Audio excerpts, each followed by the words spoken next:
Welcome back to Marvel Theory. Today we're going to talk about Thanos and where he'll pop up next in the Marvel Cinematic Universe. I've seen a lot of different scoopers bring up Thanos' return in a few leaks throughout the year, but there's one big thing they're all missing, and we're going to break it down. Before we get into this, make sure to subscribe and hit the like button. If you guys weren't aware, Marvel is going to release a film version of the Eternals. In the comics, the Eternals are a type of god, or as writers more often refer to them, your run-of-the-mill immortal. They themselves were created by even greater gods, called the Celestials.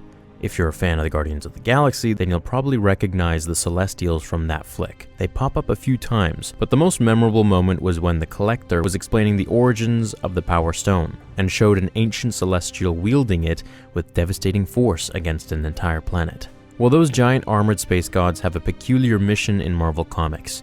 They travel across the universe, sowing the seeds of civilization. They visit planets and create two specific types of species, Eternals and Deviants. The Eternals are the good kind of immortals. They're basically Marvel's attempt to retcon an explanation for modern myths, which is kind of confusing, because if the Eternals are meant to be the original inspiration for gods, then why do classic Greek and Norse gods also exist? Zeus, Odin, Amaterasu, Japanese goddesses are kind of hard to pronounce, and their respective pantheons all exist in Marvel Comics. So propping up the ancient Eternals as the true heroes of ancient legends doesn't make much sense, but I digress. Thanos is an Eternal. He is from Titan, one of the moons of Saturn. That means he's actually not a far-off alien with a passing interest in the affairs of Earth.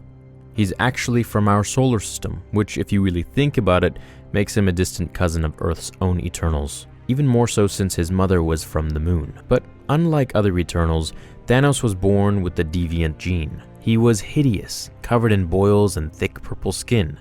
When his mother first saw him, she was so overcome with disgust, she tried to kill him. The other Eternals actually treated him pretty well.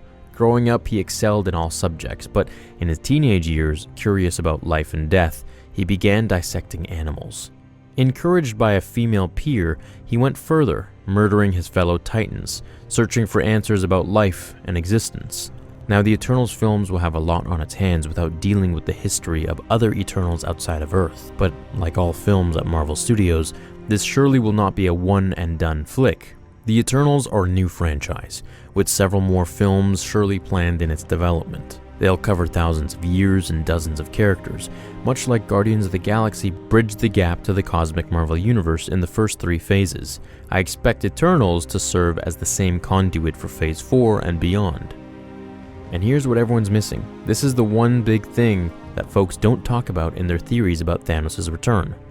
This might come as a big surprise, but there aren't actually that many stories in the Eternals' back catalog. They never really had any ongoing series, mostly just a handful of 6 to 12 issue miniseries. And each of those miniseries dealt with pretty much the same period from the Eternals' history, their rediscovery during the modern time. So after this first movie, they'll either have to rely on original stories or stories from other non-Earth Eternals, of which Thanos is really the only one with enough stories to contribute. It's unlikely that Marvel will cover tales from Thanos' hunt for the Infinity Stones, which means he won't appear in any future stories. But I fully expect the Eternals to continue to be a flashback and flash-forward based franchise.